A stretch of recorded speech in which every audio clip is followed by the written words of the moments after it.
அன்பு ஆன்மீக தமிழ் அன்பர்களே நண்பர்களே, உங்கள் அனைவருக்கும் தமிழ் யூடியூப் சேனலின் இனிய தமிழ் வணக்கம். தாய்மொழியால் இணைவோம், தாய்மொழியை வளர்ப்போம். வாழ்க தமிழ், வளர்க தமிழ். நமது சேனலில் இன்றைய பதிவு திருமூலர் அருளிய திருமந்திரம். இந்த நூலில் உள்ள ஒவ்வொரு பாடலையும் விளக்கத்துடன் ஒவ்வொன்றாக தினம் ஒரு திருமந்திரம் என்ற தலைப்பில் அளிக்க உள்ளோம். இதனை ஆன்மீக அன்பர்களாகிய நீங்கள் கேட்டு சிவனருள் பெற்று பலன் பெற வேண்டியும், மேலும் இப்பதிவு உங்களுக்கு பிடித்திருந்தால் இப்பதிவிற்கு லைக் மற்றும் ஷேர் செய்தும், அது மட்டுமல்லாமல் இதுவரை இந்த சேனலுக்கு நீங்கள் சப்ஸ்கிரைப் செய்யவில்லை என்றால் இந்த சேனலுக்கு சப்ஸ்கிரைப் செய்து ஆதரவு அளிக்கவும் அன்புடன் கேட்டுக்கொண்டு இப்பதிவினை தொடர்கிறேன். வாருங்கள், தினம் ஒரு திருமந்திரம் அறிவோம். திருமந்திரம் என்னும் நூல் திருமூலரால் தமிழில் அருளப்பட்ட சிவ ஆகமம் ஆகும். சைவ திருமுறைகளின் வரிசையில் திருமந்திரம் 10வது திருமுறையாக வருகிறது. 9 தந்திரங்களாக வகுக்கப்பட்ட இந்நூல் 3000 பாடல்களை கொண்டது. திருமந்திரம் பக்தி பிரபாவத்தில் ஆரம்பித்தாலும் அடுத்து உபதேசம், தத்துவம், யோகம், தியானம், சக்கரம், ஞானம் என்று பல விஷயங்களை பற்றி பேசுகிறது. திருமூலர் யோக பயிற்சி தரும் விதம் சுவாரஸ்யமான நடை. அவை வெறும் சூத்திரங்களாக இல்லாமல் படிப்பவர்களுக்கு உற்சாகம் தரும் விதமாக அதன் பலன்களையும் சேர்த்தே சொல்கிறார்.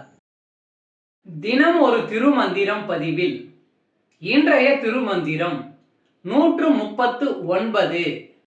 முதல் தந்திரம் உபதேசம். குருவே சரணம்.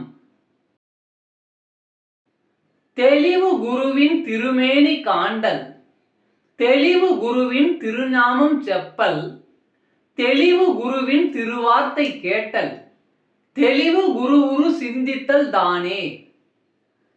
தெளிவு குருவின் திருமேனி காண்டல், தெளிவு குருவின் திருநாமம் செப்பல், தெளிவு குருவின் திருவார்த்தை கேட்டல், தெளிவு குரு சிந்தித்தல் தானே. பாடலின் விளக்கம். குருவை நேரில் பார்த்தால் நமக்கு மனதில் தெளிவு உண்டாகும். குருவின் பெயரை உச்சரித்தாலும் தெளிவு உண்டாகும்.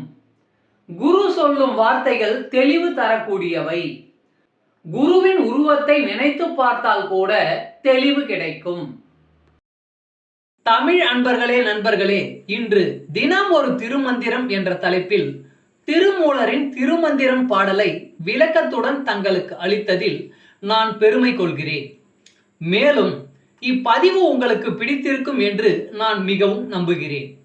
இப்பதிவு ஏதாவது ஒரு வகையில் உங்களுக்கு பயன்பட்டால் அதில் எனக்கு மிக்க மகிழ்ச்சி. வாழ்க வளமுடன். இறை அருள் பெறுவோம், இன்பமாய் வாழ்வோம். சர்வம் சிவமயம். அன்பு ஆன்மீக தமிழ் அன்பர்களே நண்பர்களே, இவ்வீடியோ பதிவினை கேட்டு இன்புற்று ஆதரவு அளித்த அனைத்து தமிழ் உள்ளங்களுக்கும் எங்கள் உள்ளம் கனிந்த நன்றி. மேலும் இப்பதிவு உங்களுக்கு பிடித்திருந்தால் லைக் மற்றும் ஷேர் செய்தும், இதுவரை இந்த சேனலுக்கு நீங்கள் சப்ஸ்கிரைப் செய்யவில்லை என்றால் சப்ஸ்கிரைப் செய்து பெல் பட்டனையும் அழுத்தி ஆதரவு அளிக்கவும் அன்புடன் கேட்டுக்கொள்கிறோம். மிக்க நன்றி. அடுத்த பதிவில் உங்களை விரைவில் சந்திக்கும் வரை உங்களிடமிருந்து விடை பெறுவது தமிழ் யூடியூப் சேனல்.